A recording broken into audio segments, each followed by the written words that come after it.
our third lap quilting show. When we left off last time, we had finished with our basic 4-patch, a double 4-patch, the King's X we're going to do today.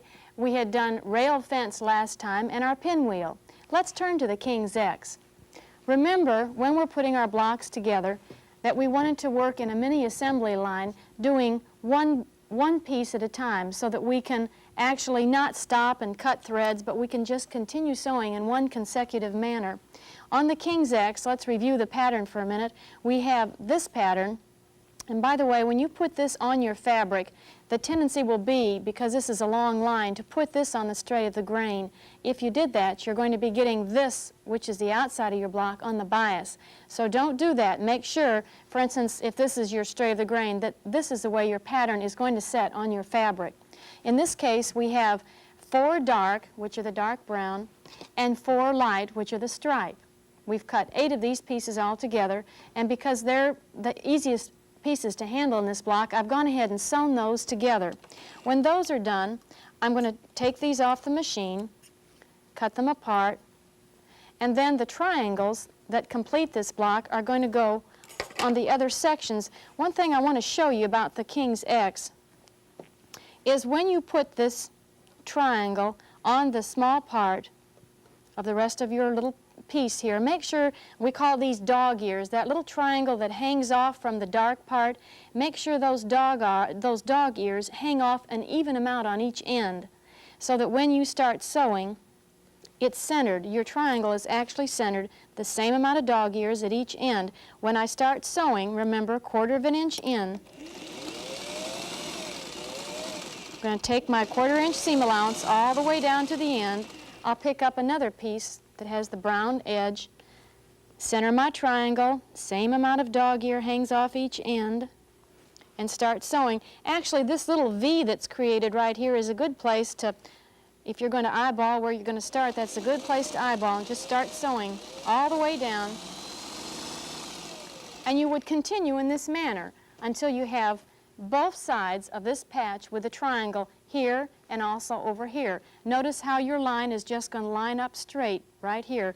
Remember, the key being going back to your blocks. If your fabric has been cut out, following your patch pieces and your templates, then you know your patterns are going to be sewn together correctly.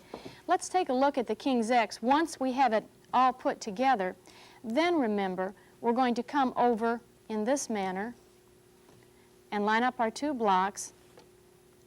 Go ahead and stagger your seams here. If the brown seam is going that way, let it fall this way over here. Notice when you open up how that allows you to have a perfect melding there.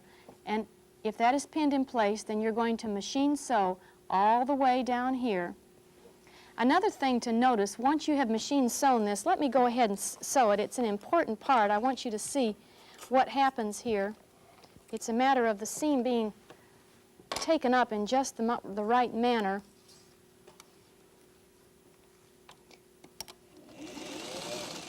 I'll do one, and I think it'll be a good example to you. Remember, if you want to stop and peek and make sure you're on target, keep that needle down the machine.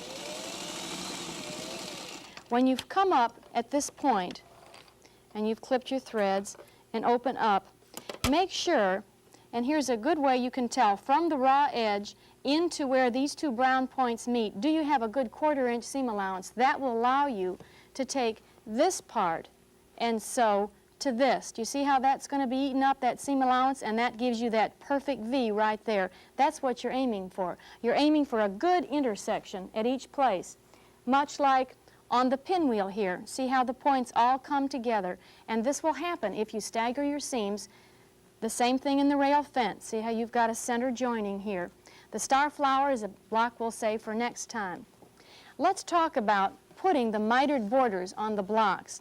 That's an important part of lap quilting because since we're working with a sampler, each one of the blocks are set as an individual story.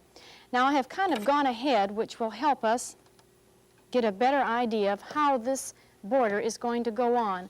You're going to cut out 4 borders. In this case, they're muslin. The size of each of the borders are 3.5 inches by 19, and this is done on paper in the handbook, and you can get a better idea of the dimension. This would also hold true for a pillow if you're getting ready to make a pillow top. So you've cut out 4 of your borders. In each case, what I find is best is to go ahead and crease the border, find the center of it, knowing that the midpoint there is going to line up right on your patch, on your block. I like to sew all the borders on this side. Remember when you took that 12-inch piece of cardboard and you marked all the way around? That's the guide that you're going to follow for sewing these borders on. Come all the way to the point where you marked it. Now, an important feature of the mitered border is not to run off to the raw edge. Start sewing 1/4 of an inch in, and actually you're following that line that you marked with your cardboard. So I'm going to start sewing 1/4 of an inch in. These have already been sewn on. Now they're kind of in the way, but I think you can get the idea. When I start sewing, I like to go forward about four stitches and then back stitch.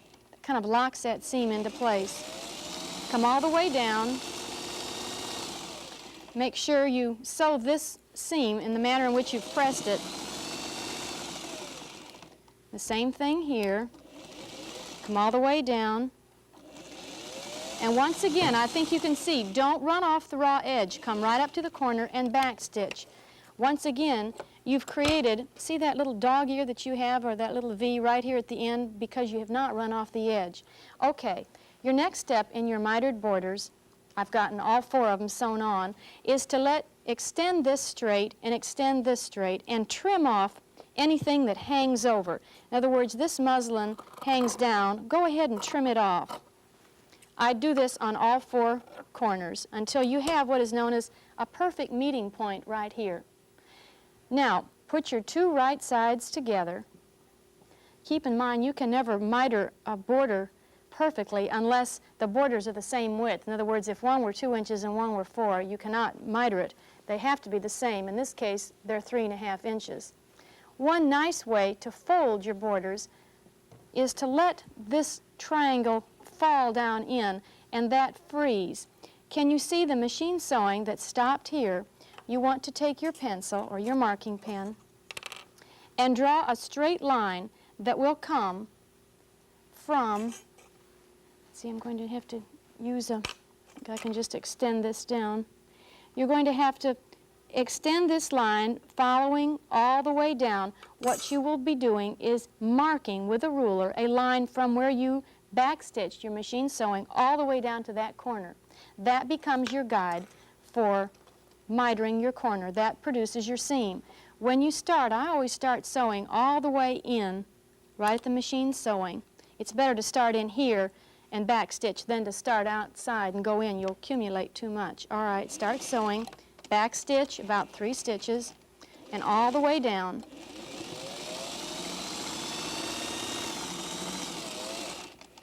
Then, when you've gotten that done, go ahead and trim this off, treating this just like it was a seam on your patchwork.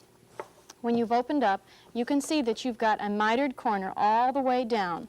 Let's do another one real quickly. I think if you see it done twice, it kind of reinforces it.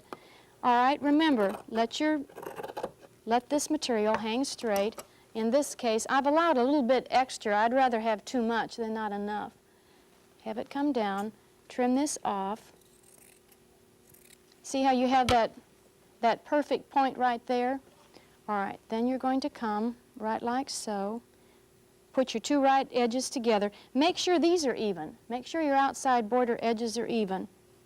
And then you can see that line all the way back here. I'm just going to use the straight edge of these scissors right here, I think can give me a nice true line. A ruler is really what you should use. Take and put a nice line all the way down. That becomes your guide. And in this case, start sewing in where you ended your machine stitching, back stitch, come all the way down, right on that line that you marked. Okay. I would do that 4 times, and you have then added your borders onto your block, and it's all set off. Gives a nice line, more or less picture frames your block. It's at this point that we're ready to think about putting stencils on our blocks. We will take our block over, and always working on a flat surface, and this is a step that we do before we even think about the batting or putting anything else together. Put this down, and then stencils come in all different forms in quilting.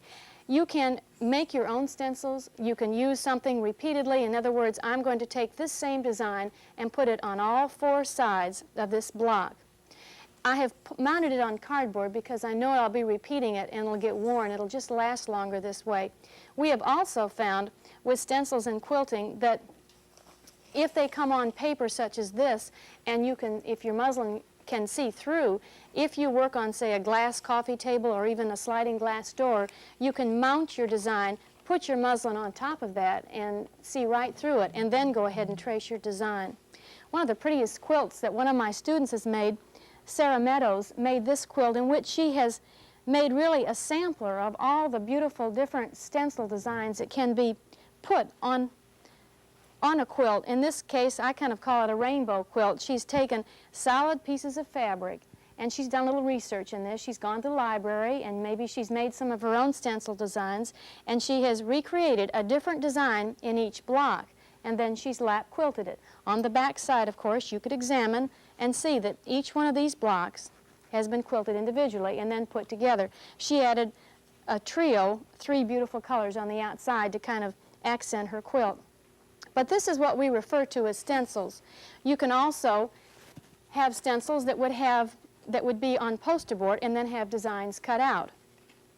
I like to take my design and center it. Now remember that it's important when you use your stencil not to go all the way out to the edge. You're going to center it right here, and then you're going to take your design and take your marking pen, the one that disappears. It's more or less like a blue litmus pen that you can mark on all of your fabric, and this will be your guide for quilting. When you have done your quilting, then you can take some cool water and it'll just disappear on the fabric. It really is great. Years ago we used to use pencil, or I guess people used to use cornmeal, anything that would leave a mark on the fabric. You can pretty much see then this will be your guide for quilting. It's at this point we are then going to, let's place this block over here and go to our double 4 patch in this little theme quilt I'm working on, and notice that I have the checkered borders on this. It's at this point that I would need to put my design on here with the blue pen. I would then cut out my batting, and then I'd cut out my backing, my permanent backing. I like to then layer them all together so they're all coinciding, and especially I want my corners to meet. And I'll pin those in place, lining those up just right. I wouldn't want the backing to slip and not have it be the same size as the front. All right, I'm going to line this up. Then I'll take a contrasting thread. I think it's important to use a black thread. It'll just be easier to pull out after I get my quilting done. Of course, get your thimble out. Get in the habit of using one. If you're not used to it, it sure will help you once you start quilting. Get all 4 corners pinned. And then some people like to start basting in the center. I've handled the fabric enough that I feel confident enough to go ahead and start basting on the outside. Now I mean big stitches in a contrasting thread, just holding these 3 layers together. This is going to enable you to lap quilt. It's going to free you of using any hoops or frames, and secures temporarily those 3 layers together. I would baste all the way around the outside, coming over here. Then I'll baste in an X this way and this way. I think you can see on this block where I have basted all the way around the outside and then in an X. If you feel that really isn't enough, you could then even baste like so and like so. When we start quilting, one of the first things that sometimes happens is on the back side, if we get what I call garbly gook, that would happen because you hadn't basted enough. Let's go and get serious now with some quilting. Now that we have broken our quilting down into small sections so that we can start lap quilting, I've had a lot of people say, well, if you're working on sections this small, why don't you go ahead and machine quilt this on the sewing machine? My answer to that has always been, well, you would probably stay just about as warm at night, but you certainly aren't going to sleep as well. So this is where the human element comes into connecting our 3 layers on our blocks. I want to give you a few pointers to remind you of the things that we need to have in order to start quilting. Number 1 is the quilting thread. It is on the market. It's a cotton thread with a wax coating on it. It has resilience to it, and it won't snarl and tangle as much as your polyester thread will do. The other thing you're going to need is a short needle, a number 7, number 8, or number 9. That allows you to get small, even stitches. We're going to cut off a piece of quilting thread about 12 to 18 inches long. You're going to make a knot at one end, and of course you've got to lick your finger just right. You've got to get one knot in there. If you get a double knot, it's not going to pull through your fabric. The idea is that when you first start quilting, you're going to hide your knot, always at the beginning, and when you end and run out of thread, you're going to have to hide your knot also. We always want to start quilting in the center of each block. The last thing we'll be quilting will be the borders. Just don't grab the fabric. Start with your offhand. Now the offhand is that hand that's going to feel the needle come through the 3 layers. Start here and more or less work in to the very beginning. All right, I'm going to put my needle in about a ½ an inch from where I'm actually going to start quilting. The needle will go in, and it's caught in between the fabric. And then I'm going to pull, and you'll actually hear your knot. There's a little kind of a click sound that goes on when you've pulled that knot all the way through. It's caught in between your 3 layers. All right, in this manner, I'm going to start quilting in this direction. So I'll hold my material. I've basted my 3 layers together, and I'm going to start quilting. Use that thimble on your middle finger, and it's just a matter of, I usually take around 2 or 3 stitches each time I quilt and run it through. I've got a basting thread here that's in the way. I'll move that and you can see a little bit better. Another thing that you're probably wondering is how far out from the seam do you quilt? In this case, I am doing what is called traditional outline quilting. The quilting line that I will be following enhances the line where we have sewn the block together. I have seen quilts put together where they would even put a design on the back of your block and quilt it on the back side regardless of the design on the front. Of course, this is the King's X, so that's what we're going to quilt it. I like to quilt pretty close to the seam line. Really, the idea being that the seam is a guide for me to quilt straight. I have seen some people who like to quilt, say, a full 1/4 of an inch out from the seam line. The further away you get from that seam line, the easier it is to go crooked. So stay fairly close. You don't want to quilt or slip in the ditch. You've heard that expression used when you're sewing, where you would quilt right down in that groove where the seam is done. Don't quilt there. You'll never get to see your beautiful hand quilting. But you're connecting those 3 layers. You're taking 2 or 3 stitches at a time. You're pushing it through, and you're quilting. As you come all the way down, I'd probably come down here and turn and go back that way. If I've worked in that section and done all the quilting, then I would come back, start in the center again, and work out this way. Let's pretend that I've run out of thread. I'm going to come down to the end of this block. And another thing to keep in mind is, are you going to quilt on both sides of the seam? I think that's entirely up to you. Here's a chance for you to be creative and decide where you want to put your hand quilting. If you quilt on either side of the seam, you will notice that the seam where the seam allowance is turned is a lot bulkier, and it's going to be harder to get your stitches closer together. Some people say, well, now how many stitches per inch should you get? I feel anywhere from 6 to 10 stitches per inch are fine. We kid people, we don't want the stitches to be so large that their big toe's going to get caught in the quilt. So you don't want basting stitches, but I think it's a personal thing.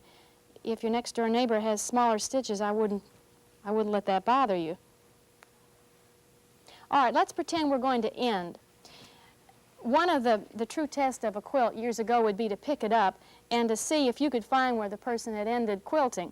With this new technique for ending, it's really pretty hard to tell. I think I can just I'll cut some of this thread and pretend we're that we have run out of thread here. We're down to just about the end. Go ahead and make a knot in your thread by simply making a loop and pulling that. I usually take the point of my needle and pull that all the way down so that I've got a knot that's pretty close to my fabric. I'll then take a little running back stitch, almost like a half stitch, and put it in the fabric and have it come up. In other words, it's floating in the middle. It has not gone through the back side. And then I will pull that all the way through, and you will, well, in this case I've gotten a little snarl, but you can hear that click all the way through, and you have pulled your knot in, and then there is a floater thread. So more or less you've got your knot locked in just as you did from the very beginning. Then you'll cut this thread, and you're ready to start again. But in each case, start in the center and go outward. Let's take a few minutes to look at some of the blocks that have already been completed, the same blocks that we've been working on, and it'll give you an idea of how to quilt them. The rail fence, for instance. This particular quilt has 2 layers of batting, and I might mention that I think for a real beginner, it's more important to stay with just 1 layer of batting. It's fun to get 2 layers. You get a lot more proof in your quilt, and of course it'll be a little bit warmer, but it is harder to get your stitches close together and have them consistent. You can get a good idea on this quilt for the rail fence. Remember I told you to press all the seams to the outside? If the seams are going out, then why not do all your quilting on the inside where you don't have all that thickness to go through? In this case, I've just quilted 1 line there and there. Now that's entirely up to you. You might want to put 2 lines. You might want to quilt like so. This is your chance to be creative.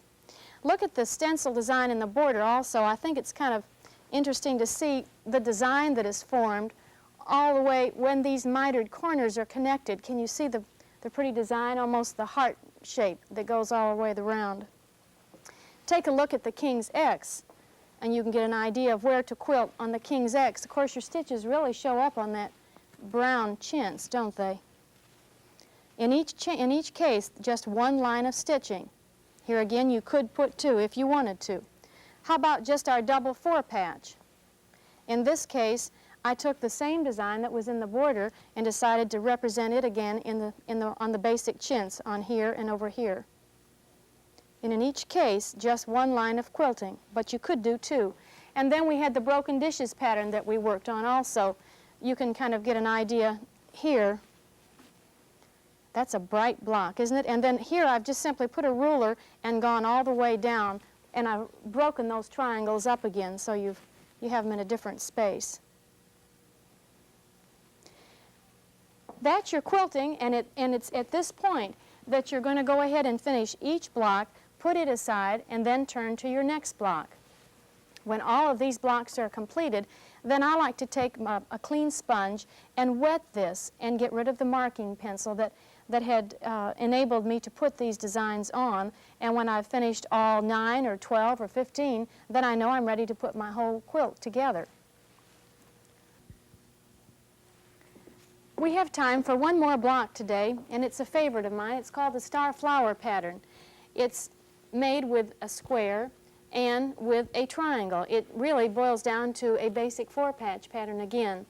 In the pattern, we're going to need 4 of the gold corners that are the squares, and then we refer to our triangle. We're going to need 8 of the tiny print, 8 of the large print, and then 8 of these triangles that will go more or less in the center of the block. When you're putting these triangles together, if I were at the machine, I would go ahead and just machine stitch all the triangles together in order to form the squares. Notice that once they have been formed into a square, then you're going to come and line these up to exactly meet your square. If these little dog ears that are hanging off, if they bother you, they might kind of interfere with your sewing. Go ahead and trim them off, simply using your square as a guide. Machine stitch across here and machine stitch down here. When you've done that and open up, you can tell if you're on target if from the raw edge into the point of that star you've got a 1/4 inch seam allowance. On the outside, that's going to allow you to either put this block, attach it to another block, or to put a border on. On the inside, when you machine stitch here, when you've got a 1/4 inch, let's cut that triangle off, I think it'll be more clear to you. A 1/4 inch from the end here to the point of that very colorful star, that will be eaten up when you put this side, attach it to that. So that is really, when that is sewn together, 1/4 of your block. I'd go ahead and do that 3 more times, and then this part will go to to this side, and you'd have a half done, and the same thing over here. Then it would take 3 pins. Here's a finished star flower block, and you can see you're going to need 3 pins in the middle, and on either side you're going to need to balance that and hold it in place when you machine stitch all the way across. Here's a star flower pattern that has been adapted into a pillow. There are other variations in this 9-block quilt. This one is called Oh Susanna, and it has the same square and the same triangle. It's just that by turning it out a little different way and cutting out a few different blocks, but using the same pattern, you get an entirely different story. And this one's called Clay's Choice.